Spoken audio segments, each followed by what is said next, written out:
హుదుహుదు తుపాను, పుష్కరాలు, రాయలసీమలో కరవు. ఏ విపత్తు వచ్చినా, ఏ కార్యక్రమం తలపెట్టినా ఏపీ ముఖ్యమంత్రి చంద్రబాబు నాయుడిది వినూత్న పంథ. ప్రజల వద్దకే పాలన నినాదంతో జనంలో ఉంటూ వారి సమస్యలను పరిష్కరిస్తున్నారు. 4 రోజుల పాటు అనంతపురంలో బస చేసిన చంద్రబాబు కరవుపై యుద్ధం ప్రకటించారు. 3,20,000 ఎకరాలకు నీటిని అందించారు. ముఖ్యమంత్రి చంద్రబాబు నాయుడు ఏ కార్యక్రమం తలపెట్టినా ప్రతిష్టాత్మకంగా తీసుకుంటారు. ఎక్కడో రాజధానిలో ఉంటూ పాలన సాగించే సాంప్రదాయాన్ని పక్కనబెట్టి పాలనను ప్రజల వద్దకే తీసుకెళ్తున్నారు. ఇందుకు ఉదాహరణలు హుద్హుద్ తుపాను, గోదావరి, కృష్ణా పుష్కరాలు. ఈ కార్యక్రమాలను ఎంతో సమర్థంగా నిర్వహించిన ముఖ్యమంత్రికి కొన్ని రోజుల వ్యవధిలోనే రాయలసీమ కరవు రూపంలో సవాలెదురైంది. సీఎం నేరుగా క్షేత్రస్థాయికి వెళ్లారు.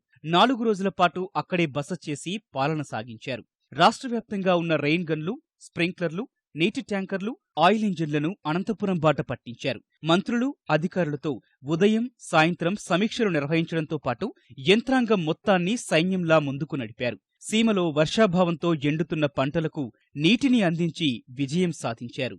ఒక పని అనుకున్నప్పుడు అందరూ కలిసి సమన్వయంగా పనిచేస్తే, అందరూ కలిసి ఒక పద్ధతి ప్రకారం ముందుకు పోతే ఏ విధంగా సక్సెస్ వస్తుందో ఇది ఒక కేస్ స్టడీ. నా జీవితంలో చాలా క్రైసిస్ మేనేజ్ చేశాను, కానీ ఈసారి వచ్చినప్పుడు నేను చూసిన తర్వాత ఈ 4 రోజులు ఇక్కడ 6 రోజులు ఉన్నాను మొత్తం కలిసి.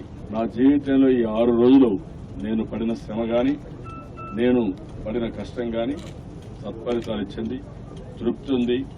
ఈరోజు అందరూ ఆఫీసర్లు గాని, ప్రజాప్రతినిధులు గాని నాతో షేర్ చేసుకుని చాలా ఆనందంగా ఫీల్ అయ్యారు.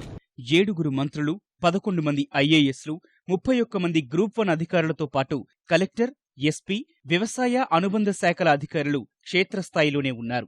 ఫలితంగా జిల్లాలో 2 లక్షల ఎకరాలకు పైగా ఎండిన పంటలకు జీవం అందింది. సీఎం పర్యటన తమకు స్ఫూర్తినిచ్చిందని, భవిష్యత్తులో చేపట్టబోయే కార్యక్రమాలు మరింత సమర్థంగా నిర్వహించడానికి ఉపయోగపడుతుందని ఉన్నతాధికారులు చెబుతున్నారు.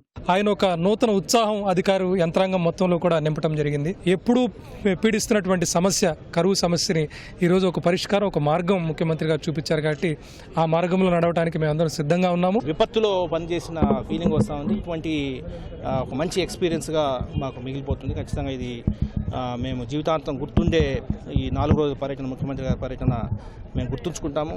జిల్లాలో ఉన్నన్ని రోజులు ఉదయం 8 గంటల నుంచి అర్ధరాత్రి 12 గంటల వరకు సమీక్షలు, పర్యటనలతో ముఖ్యమంత్రి తీరిక లేకుండా గడిపారు. ప్రజలకు కష్టం వస్తే పెద్దన్నగా అండగా ఉంటారన్న హామీని నిలబెట్టుకుంటున్నారు.